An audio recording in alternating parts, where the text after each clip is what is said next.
Então vamos agora resolver um problema que envolve energia potencial elétrica e potencial elétrico, né? Então o problema é o seguinte: a gente tem uma carga Q grande, que está nesse ponto, e a gente tem uma reta onde a gente pode colocar uma outra carga. É isso que a gente vai fazer daqui a pouco. Então a gente tem um ponto A, distante dA, dessa carga grande, e tem um ponto B, distante dB, a distância dB da carga grande. Então a carga grande vai ser negativa, só para testar se a gente está acertando esse negócio de positivo e negativo. E o valor dela é menos 3 vezes 10 a menos 19 coulombs. É menos 19, é um número muito pequeno? É, porque o coulomb é uma carga muito grande. Então, geralmente, nos problemas aparecem múltiplos pequenos de um coulomb. A distância A é 9 vezes 10 a menos 3 metros, ou seja, 9 milímetros.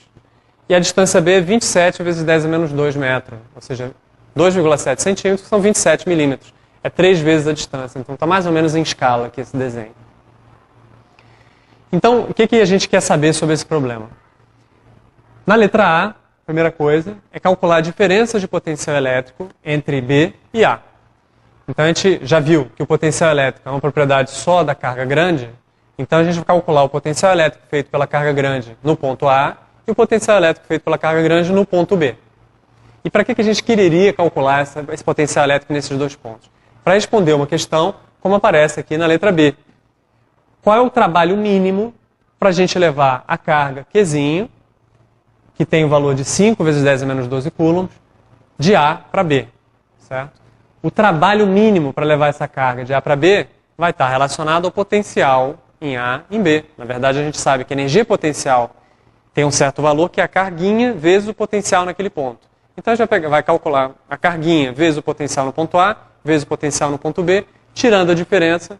A gente vai ter uma diferença na energia potencial e vai descobrir se isso acontece espontaneamente, se não acontece, e você tem que fazer um trabalho. A pergunta já está sugerindo que você vai ter que fazer um trabalho para isso acontecer, né? Então, como a gente começa a resolver esse problema?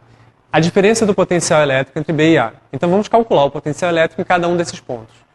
O potencial elétrico em A é a constante eletrostática vezes a carga grande, que está produzindo o potencial, dividido pela distância A.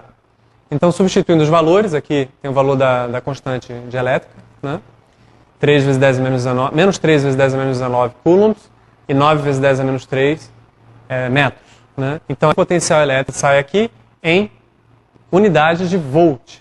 Menos 3 vezes 10 a terceira volt. O volt é a mesma coisa que joules por coulomb, né? A partir da definição ali das unidades. Então, volt é a unidade de potencial elétrico. O potencial elétrico em B é o mesmo tipo de cálculo, só que você vai substituir. A única diferença é a distância B, que é 3 vezes a distância A. Então, você está dividindo por um número 3 vezes maior, claro, o valor vai ser 1/3 do valor que a gente calculou do potencial em A. Então, o potencial em B é menos 1 vezes 10 a terceira volts. Na letra B, a gente quer saber o trabalho mínimo. Para saber o trabalho mínimo, vamos usar a energia potencial. A energia potencial de uma carguinha pequena que você coloca em A, então a gente imagina agora a situação que a gente coloca uma carga pequena aqui ou coloca uma carga pequena aqui. Na verdade, a gente vai levar de um ponto a outro. Então, eu coloco essa carga de 5 vezes 10 a menos 12 coulomb no ponto A e eu sei qual é a energia potencial, porque eu defini o potencial de maneira que a energia potencial seja o potencial naquele ponto vezes a carguinha que você colocou. Então, eu coloco a carga ali, calculo a energia potencial, é só multiplicar o valor da carga pelo valor do potencial em A e tem esse valor. Menos 1,5 vezes 10 a menos 8 volts vezes coulomb, isso aqui é um joule, certo? De energia. Uma quantidade pequena, né? A energia potencial, se você coloca a carguinha em B mais afastada, vai ser o potencial em B vezes a carguinha. O potencial em B é menor, então a energia potencial também vai ser menor. Menos 5 vezes 10 a menos 9. A menos 9 joules. O interessante é a diferença entre essas duas energias potenciais. Quando eu calculo a energia potencial em B e subtraio a energia potencial em A, você fica com esse valor. 1 vezes 10 a menos 8 joules, né? Então, como é que você interpreta esse valor? A energia potencial em B é maior do que a energia potencial em A. Está aqui, o valor positivo da diferença dos dois. Olhando para o problema, a gente vê que a carga Q é negativa e a carga Qzinho é positiva. Então, elas estão se atraindo, né? Então, se você começa nessa configuração e leva para essa configuração, você vai ter que estar fazendo força, porque elas estão se atraindo. Se você fez força para mudar dessa configuração para essa configuração, é sinal que a energia potencial cresceu, porque essa energia vai poder ser devolvida para você. Certo?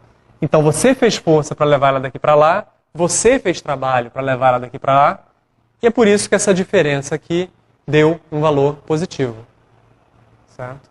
Então, esse é o mínimo de trabalho que você tem que fazer para levar a partícula de um ponto a outro, porque é a diferença de potencial. Se você não gastar trabalho em mais nada, você tem que gastar pelo menos essa diferença, porque essa diferença é a diferença de energia potencial da primeira configuração a uma distância A para a segunda configuração a uma distância B. Aumentou a energia potencial, você tem que fazer trabalho para isso acontecer. Quem sabe no futuro você vai poder aproveitar esse trabalho, deixando as cargas se atraírem de novo, já que elas têm sinais opostos.